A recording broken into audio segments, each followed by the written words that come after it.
The morning alarm buzzed through the cramped quarters aboard the transport ship Phoenix. David Reed rolled out of his narrow bunk and stared at the viewport showing the massive structure ahead.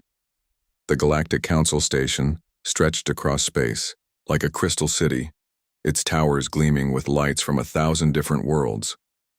After 6 months of travel from Earth, this moment felt both thrilling and terrifying. Reed had been chosen carefully. He spoke 12 languages, held degrees in both diplomacy and xenobiology, and had spent years studying every piece of alien culture humanity had encountered. But none of that preparation felt adequate now. He was about to become the first human to address the most powerful governing body in the known galaxy. The docking bay doors opened with a soft hiss. Reed stepped onto the station and immediately felt small. The corridors were designed for beings much larger than humans. Massive pillars supported ceilings that disappeared into shadows above. The air tasted metallic and carried scents he couldn't identify. His escort arrived quickly. The creature stood 3 meters tall on 6 legs, its skin shimmering between blue and silver. When it spoke, the words came through a translation device that made its voice sound artificially smooth. Ambassador Reed of Earth, I am Guide Toulon. The council will see you shortly. The being's manner was polite but distant, like someone humoring a child. They walked through corridors filled with aliens Reed had only seen in classified reports. Beings made of living crystal floated past, their bodies chiming softly. Reptilian, creatures in flowing robes discussed matters in languages that sounded like music. A group of insect-like beings clicked and buzzed in complex patterns that the translators couldn't decode. None of them looked at Reed. He might as well have been invisible. The council chamber doors stood 20 meters high, carved from a single piece of black stone that seemed to absorb light. As they opened, Reed saw the most impressive sight in his life. The chamber was circular, with thousands of seats arranged in ascending rings. Representatives from 47 different species filled the space, their forms ranging from beautiful to terrifying to incomprehensible. At the center of the chamber stood a small platform. Reed realized with growing dread that this was where he would speak. Guide Toulon led him to the platform and departed without another word. Reed found himself alone at the center of thousands of alien gazes. The silence stretched until someone began to laugh.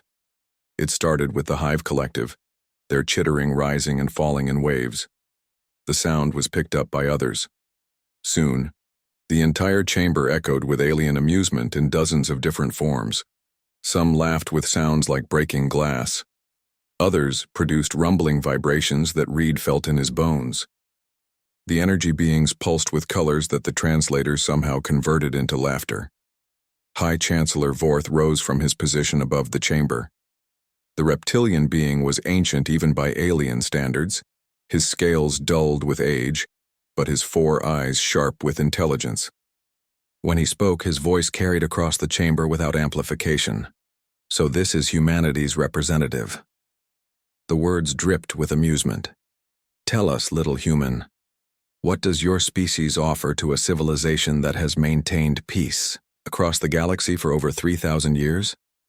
Reed had prepared for this question, but the mockery in the chamber made his carefully planned words seem foolish.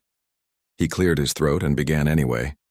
Honored council members, humanity is grateful for this opportunity to address you. We know we are young compared to your great civilizations. We have only achieved faster-than-light travel in the last century. But we believe that youth brings fresh perspectives and new ideas. The laughter grew louder. Someone in the upper tiers shouted something that the translators rendered as children playing with toys. Chancellor Vorth raised a clawed hand for silence. Fresh perspectives? New ideas? Young human, your species has existed for perhaps 200,000 years. The being to my left has personal memories stretching back longer than your entire evolutionary history.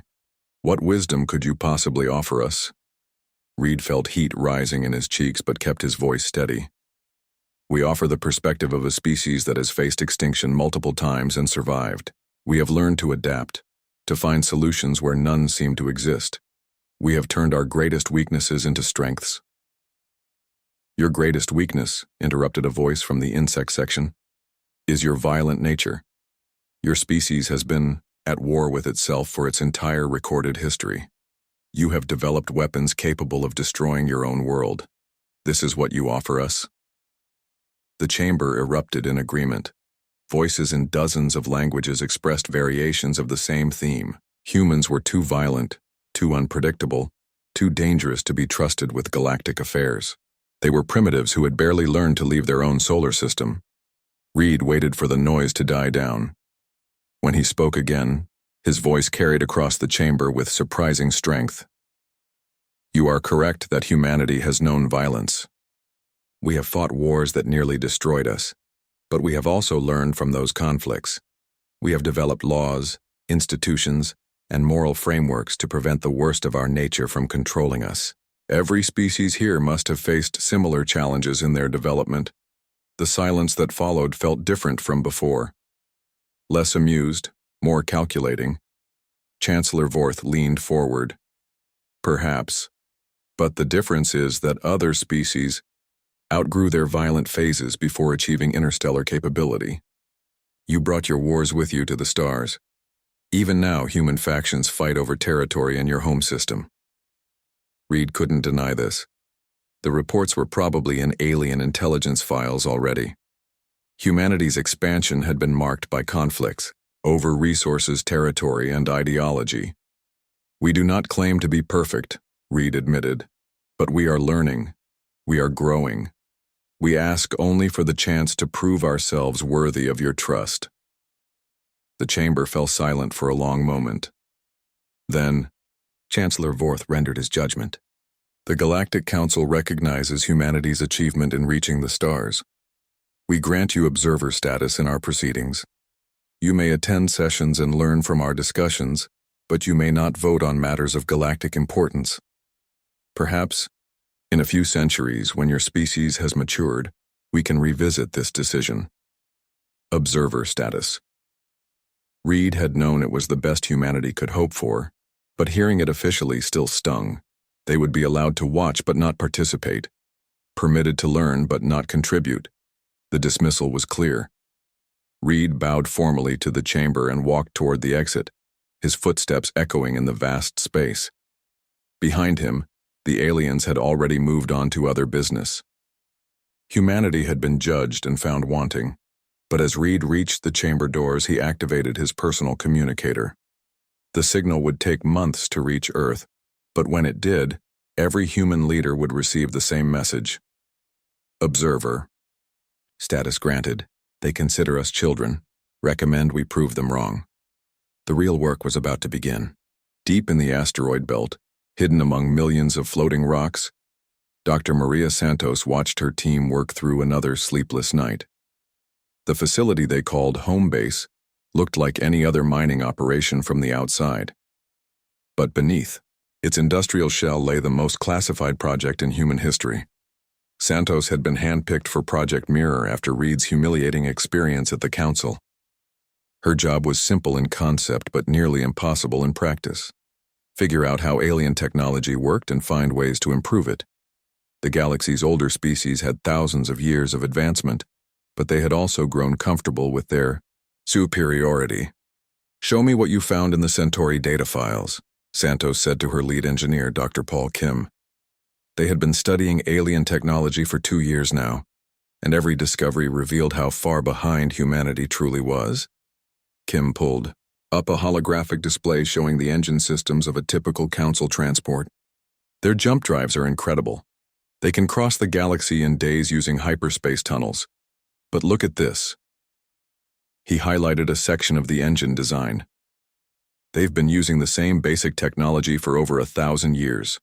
No major improvements, no innovations. Santos studied the patterns. The alien designs were elegant and efficient, but they were also predictable. Every species used variations of the same principles. They had perfected their technology and then stopped trying to make it better. They're like a civilization that invented the perfect wheel and then never bothered to invent the car, Kim continued. Their technology is superior to ours, but it hasn't evolved in centuries. This was the opportunity Santos had been hoping for. While humans couldn't match alien technology directly, they might be able to think around it.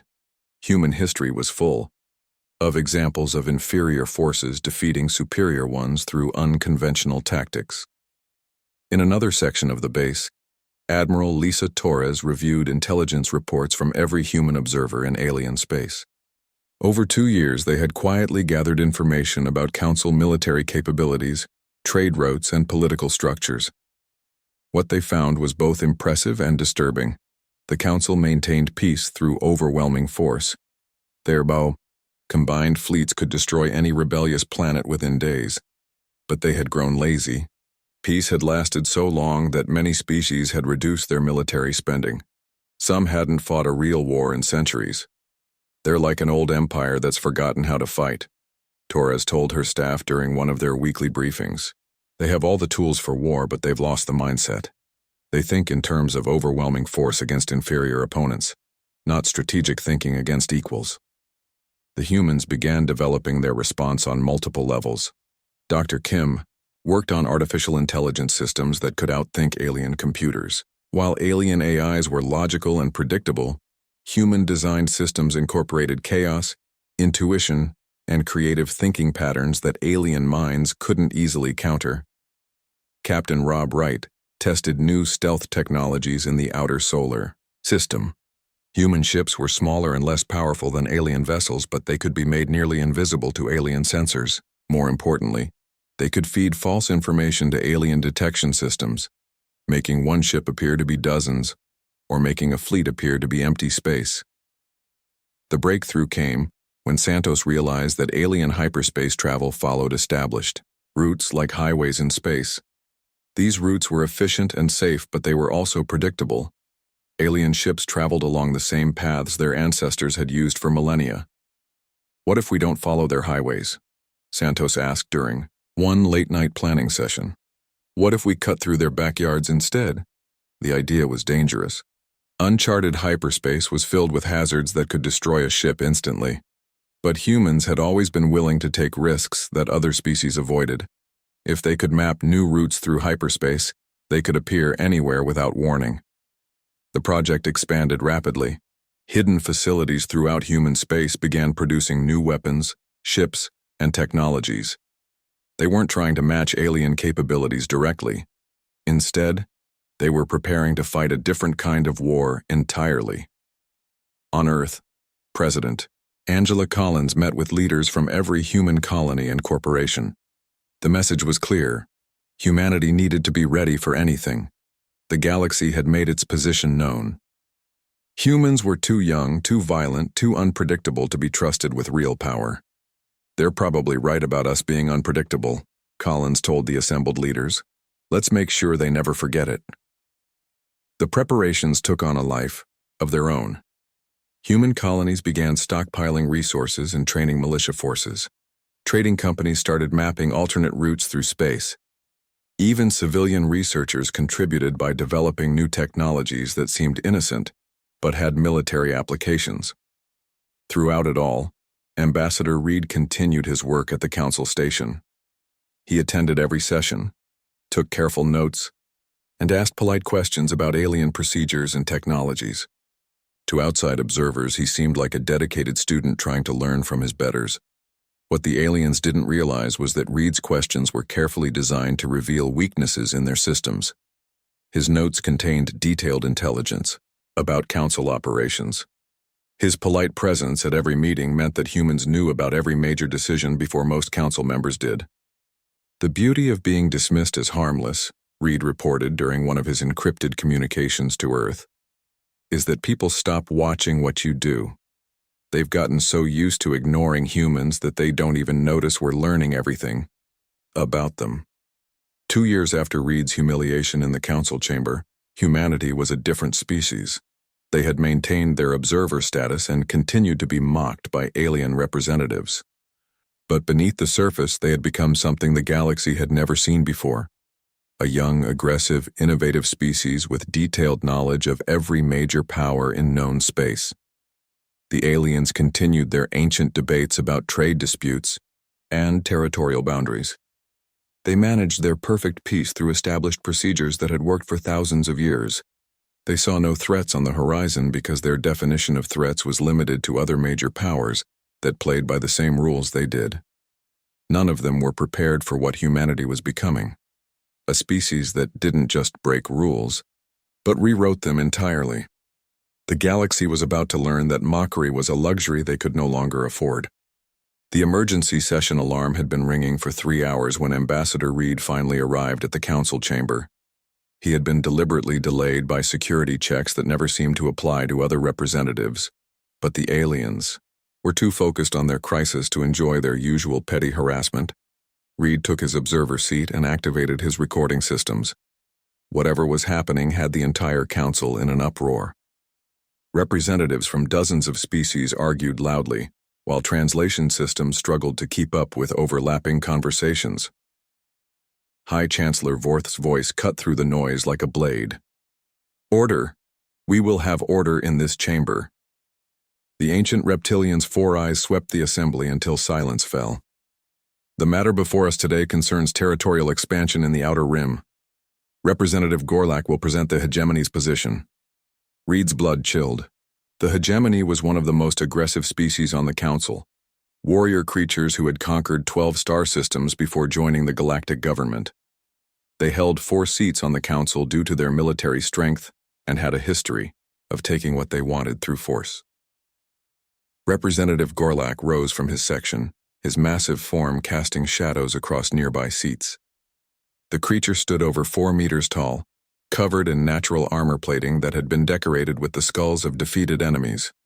When he spoke, his voice rumbled like distant thunder. "The hegemony claims dominion over the Kepler system in the Outer Rim territories.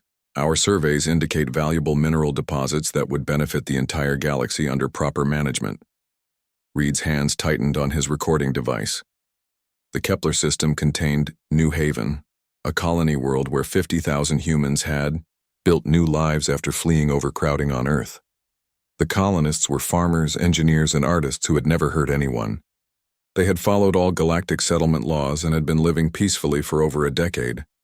Chancellor Vorth examined the data files displayed above the chamber. The system was claimed by humanity several years ago. However, humanity lacks full council membership and therefore cannot hold permanent territorial claims in disputed regions. The words hit Reed like physical blows. Disputed regions. They were calling New Haven a disputed region because humans didn't have the political power to defend their claim. Gorlak's laugh sounded like grinding stone. "The human settlement is small and inefficient. Our projections show we could extract 100 times more value from those worlds. We offer the humans 30 days to relocate to other territories." "And if they refuse?" asked a representative from the Energy Collective. Gorlak's smile revealed rows of sharp teeth. "Then we will assist them in relocating. The hegemony has experience with necessary removal procedures." The chamber erupted in discussion. Reed listened in growing horror as representatives debated the logistics of forcibly removing human colonists from their homes. Some species expressed mild concern about the humanitarian aspects, but none questioned the hegemony's right to claim the territory. Reed activated his communication system and sent an encrypted message to Earth. New Haven threatened. Forced evacuation in 30 days. Council will not intervene. Chancellor Vorth called for quiet again. This matter follows established precedent. When territorial claims conflict, priority goes to species with full council membership and the capability to develop claimed resources effectively. Ambassador Reed, does humanity wish to present arguments for continued occupation of the Kepler system? Reed rose slowly from his observer seat. This was his chance to save New Haven, but he knew the deck was stacked against him. The council had already made up its collective mind. Honored Chancellor, the colonists of New Haven have built homes, farms, and communities on that world. They have children who were born there. They have invested their lives in making that planet a better place. They ask only to continue living in peace. Gorlak snorted dismissively. Peace is a luxury for those strong enough to maintain it. The humans are weak. They cannot defend their claims, so they forfeit their rights. Our colonists have committed no crimes, Reed continued, his voice growing stronger. They have followed all galactic settlement laws. They have even contributed to the local ecosystem by introducing beneficial agricultural practices. By what right does the hegemony claim their world? By right of strength, Gorlak replied simply. By right of council membership. By right of superior capability to develop the resources in question. Reed looked around the chamber desperately. Surely the council exists to protect the weak from the strong. Isn't that the foundation of galactic peace? The silence that followed was deafening. Then Chancellor Vorth spoke in a tone that might have been pity. Ambassador Reed, you misunderstand the nature of peace. Peace is not the protection of the weak by the strong. Peace is the management of strength by those capable of wielding it responsibly. Humanity lacks both the power and the maturity to participate in such management. The Galactic Peace Accords specifically protect settled worlds from aggressive expansion, Reed said, pulling up the legal documents on his datapad. Those protections apply to council members, Vorth replied coldly. Humanity holds observer status. You may watch our proceedings and learn from them, but you cannot invoke protections designed for civilized species. The word civilized hung in the air like poison. Reed realized that no argument would work. The council had decided that humans didn't deserve the same rights as other species, and they weren't going to change their minds based on appeals to justice or morality. I formally request emergency intervention to protect New Haven under Section 12 of the Peace Accords, Reed said, following the last legal option available to him. Chancellor Vorth didn't even consult with other representatives. Request denied. Humanity lacks standing to invoke emergency interventions. This matter is closed. The chamber filled with the familiar sounds of alien satisfaction. They had handled another minor territorial dispute with their usual efficiency. The fact that 50,000 humans would lose their homes or their lives was irrelevant to their calculations. Reed remained standing as the council moved on to other business. His hands shook as he sent another encrypted message to Earth. All diplomatic options exhausted. They will not listen to reason. Recommend Protocol 7. He had hoped it would never come to this. Protocol 7 was humanity's final contingency plan, developed during the 2 years of preparation following his initial humiliation. It was the option they used when talking failed and war became inevitable. As Reed left the chamber, he passed Representative Gorlak in the corridor. The massive warrior looked down at him with something that might have been amusement. Your people should have stayed on their single world, little human. The galaxy is too dangerous for children to play in. Reed met the alien's gaze without flinching. You're right about one thing. The galaxy is about to become very dangerous, but you're wrong about who the children are. 12 hours later, President Collins addressed the Emergency Council in the secure bunkers beneath Geneva.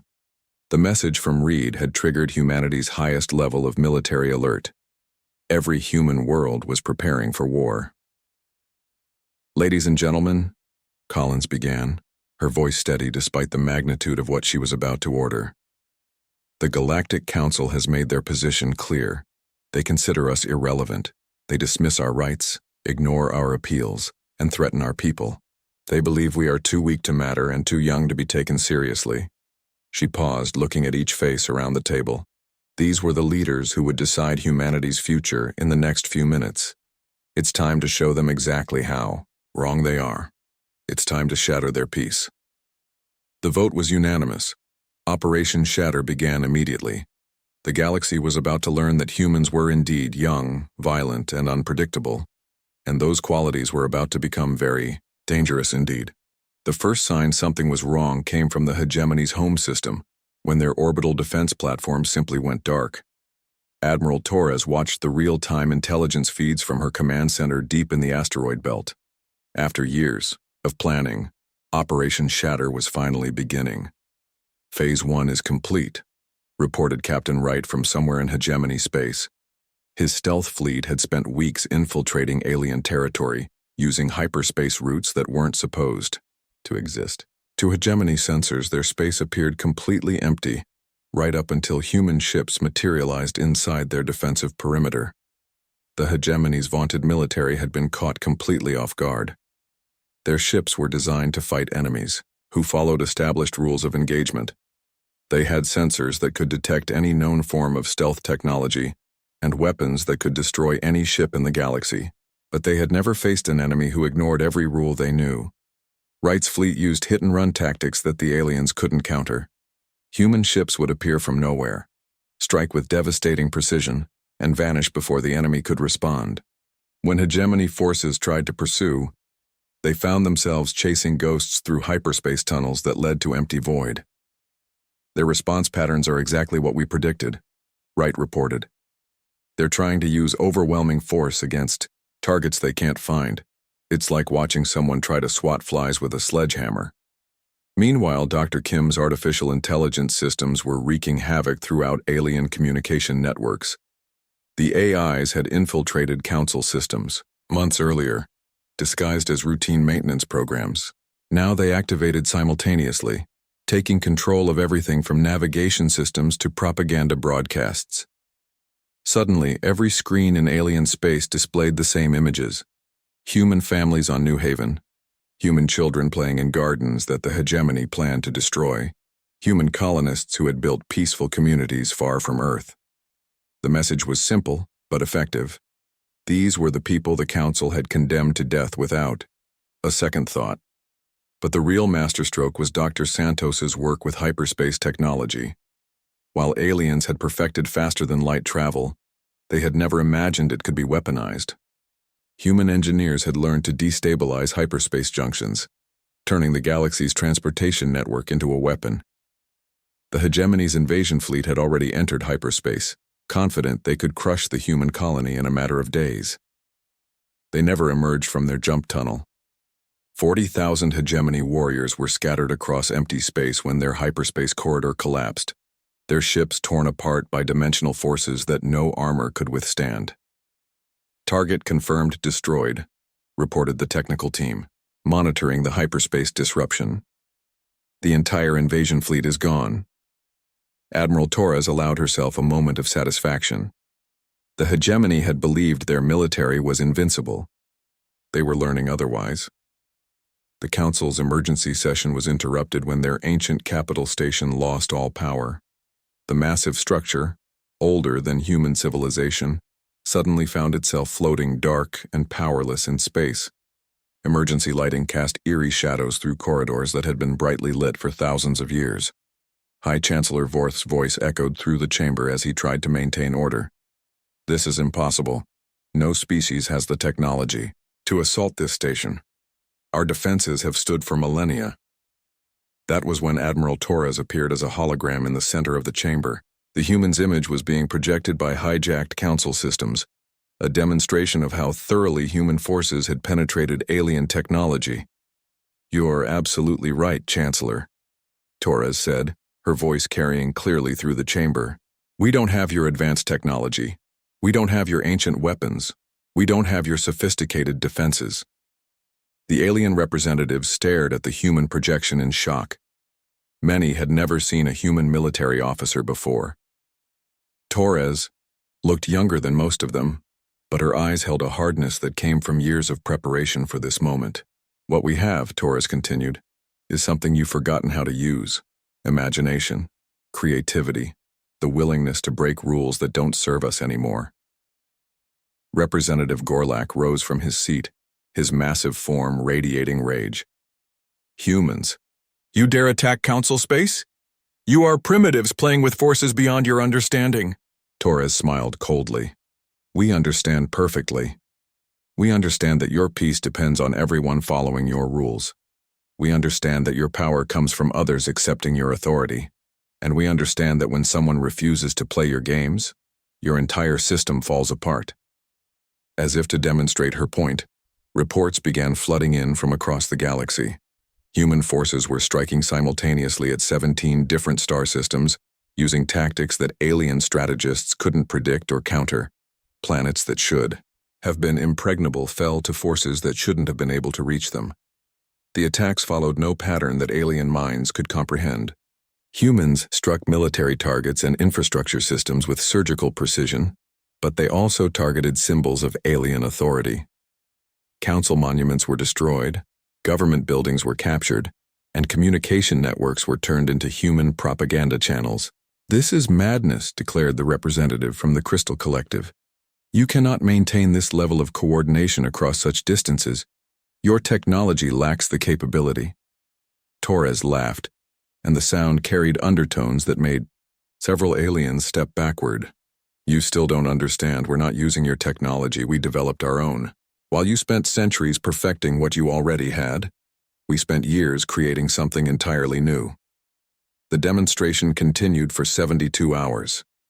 Human forces proved they could appear anywhere in the galaxy without warning. They destroyed 3 more alien fleets using weapons that seemed to violate known physics. They captured key installations that were supposed to be unreachable. Most importantly, they did all of this while taking minimal casualties. The aliens' superior technology meant nothing when they couldn't predict where their enemies would strike next. Their overwhelming numbers were useless when they couldn't find targets to attack. Their ancient military traditions became weaknesses when facing opponents who had no tradition except winning by any means necessary. On the 3rd day, the surrender request came from the Council itself. The message reached Admiral Torres through channels that had been considered absolutely secure until human AIs broke their encryption. The Galactic Council requests immediate ceasefire negotiations. The transmission began. "We are prepared to discuss terms for ending hostilities." Torres studied the message for a long moment before responding. Humanity had proven its point, but the real work was just beginning. They had shattered the old peace, but now they needed to build something better in its place. "Tell them we accept," Torres told her communications officer. "But the negotiations happen on our terms, in our space, with our security. They want to talk, they come to us." For the first time in galactic history, the Council would be forced to negotiate from a position of weakness. The mighty civilizations that had mocked humanity for being young and violent were about to learn what those qualities could accomplish when properly applied. The age of alien supremacy was ending. The age of human influence was about to begin, and it would start with a simple lesson. Never underestimate a species that turned survival into an art form and warfare into a science. The galaxy would never be the same. The alien delegates looked uncomfortable as they floated in zero gravity aboard the human vessel Defiance. Admiral Torres had chosen the meeting location carefully. The ship was one of humanity's new warships, built during the years of secret preparation. Its corridors were narrow by alien standards. Its gravity was Earth normal, and its atmosphere carried the scent of human industry. More importantly, the ship orbited New Haven. Through the large viewports, the alien representatives could see the colony world they had almost destroyed. Human children played in gardens visible from space. Farmers worked fields that stretched across continents. Cities sparkled with lights that represented 50,000 lives the Council had been willing to sacrifice. President Collins appeared. On the main screen, her image transmitted through quantum entanglement from Earth. Behind her, advisors and military leaders filled a room that represented the entire human government. This was not just a diplomatic meeting. This was the moment when humanity claimed its place in galactic affairs. High Chancellor Vorth floated awkwardly in the ship's low gravity, his ancient reptilian form struggling with the unfamiliar environment. The other alien delegates were equally uncomfortable. They were used to meeting in their grand chambers where everything was designed to remind visitors of their power and authority. "Your terms," Vorth said stiffly, his 4 eyes fixed on Collins' image with a mixture of respect and resentment. The proud leader who had dismissed humanity as children was now forced to negotiate with the species he had mocked. Collins leaned forward, her expression serious. "Our terms are simple but non-negotiable. Full membership in the Galactic Council, with voting rights proportional to our territorial holdings and population. Formal recognition of all human colonies and territorial claims. And complete restructuring of the Council Charter." Representative Gorlak tried to interrupt, but Admiral Torres silenced him with a gesture. The massive hegemony warrior who had threatened to relocate human colonists now found himself a prisoner on a human ship, his home fleet scattered across empty space. "The restructuring will include provisions for the protection of all sentient species," Collins continued, "regardless of their technological advancement or political influence. Never again will the strong be allowed to prey upon the weak, simply because they can. The Energy Collective's representative pulsed with colors that translated as indignation. You cannot simply impose your will on civilizations that have existed for thousands of years. The current system has maintained peace across the galaxy. Torres stepped forward, her voice carrying the quiet confidence of someone who had just won an impossible war. Your peace was built on the threat of overwhelming force against anyone who challenged you. Our peace will be built on justice for everyone, including species you've never bothered to notice. She activated a holographic display that filled the room. The image showed human forces positioned throughout the galaxy, their locations carefully chosen for maximum strategic impact. Every major alien world was within striking distance of human ships that could appear without warning. This is not a threat, Torres explained calmly. This is a demonstration. We've proven we can dismantle your military forces whenever we choose. We've shown that your technology and numbers mean nothing when facing opponents who think differently than you do. The display changed to show human colonies and outposts scattered across dozens of star systems. What had once seemed like a minor expansion by a primitive species was revealed as a carefully planned network of strategic positions. We've also proven that we're here to stay, Torres continued. You can accept us as equal partners in galactic governance, or you can watch us tear down everything you've built and replace it with something better. The choice is yours. Chancellor Vorth was quiet for a long moment, studying the tactical displays with the calculating mind that had kept him in power for centuries. Finally, he spoke in a voice that carried the weight of defeat. What guarantee do we have that humanity will honor any agreement we make? Your species has a reputation for violence and unpredictability. President Collins smiled, and there was something in her expression that made several aliens step backward. You're absolutely right. We are violent and unpredictable. That's exactly why you should take this offer seriously. You know what we're capable of when we're angry. Do you really want to find out what we're capable of when we're betrayed? The negotiations took 18 hours. Every detail was argued. Every provision was debated. Every clause was examined from multiple angles. The aliens tried to preserve as much of their old authority as possible. The humans insisted on changes that would fundamentally alter the balance of galactic power. In the end, humanity got everything they demanded: full council membership with voting rights that reflected their actual influence, rather than their age as a spacefaring species. Protection for all their colonies and territorial claims. Most importantly, a new council charter that included ironclad protections for developing civilizations.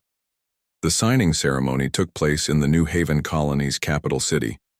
Ambassador Reed, who had been humiliated in the council chamber 3 years earlier, now stood as humanity's chief representative as the new accords were formalized. The Galactic Peace Accords Second Edition, Reed announced as he signed the documents, built not on the dominance of the strong, but on the protection of all sentient life. The aliens signed with obvious reluctance, but they signed. They had learned that resistance was futile when facing an enemy that could strike anywhere, anytime, without warning. More importantly, they had learned that humans kept their promises, both positive and negative. Within months, the effects of the new system became apparent throughout the galaxy. Smaller species that had been ignored or exploited for centuries suddenly found themselves protected by laws with real enforcement mechanisms. Aggressive expansion by major powers came to an abrupt halt when they realized humanity was watching and willing to intervene. The hegemony tried to test the new system by threatening a minor species in their border regions. Within hours, human ships appeared in their home system again, this time accompanied by vessels from 6 other council species who had decided that the new peace was worth enforcing. Representative Gorlak found himself facing the same choice his species had given humanity: stand down or face the consequences. The hegemony chose to stand down. A year after the signing, Ambassador Reed stood once again in the council chamber. But this time the great circular hall buzzed with different energy. Representatives from over 100 species filled seats that had previously been reserved for only the most powerful civilizations. Many of these new members were species that had been ignored or suppressed under the old system. Reed took his place not in the observer section, but in the primary ring of seats reserved for major powers. Around him sat beings who no longer looked at humans with mockery or dismissal. Some regarded them with respect, others with fear, but all of them understood that humanity had permanently changed the nature of galactic politics. "The Council recognizes Earth's proposal for the Frontier Protection Act," announced Chancellor Vorth. The ancient reptilian had adapted to the new reality with surprising grace, perhaps recognizing that cooperation was preferable to resistance. Reed stood to address the chamber. "This act will establish rapid response teams to protect developing civilizations from exploitation. No species will be allowed to claim territory occupied by sentient beings, regardless of their technological level or political status." The vote passed overwhelmingly. Even species that might have opposed such measures under the old system now supported them, knowing that human enforcement made resistance pointless. After the session, Reed walked through the station corridors that had once seemed so intimidating. The same massive architecture stretched around him, but now he saw it differently. This wasn't a monument to alien superiority. It was simply another government building, and he was a legitimate part of the government that operated there. Dr. Santos contacted him through his personal communicator. She was still working in the asteroid belt, but now her projects focused on defensive technologies and peaceful applications of human innovations. "How did the vote go?" "Unanimous approval," Reed reported.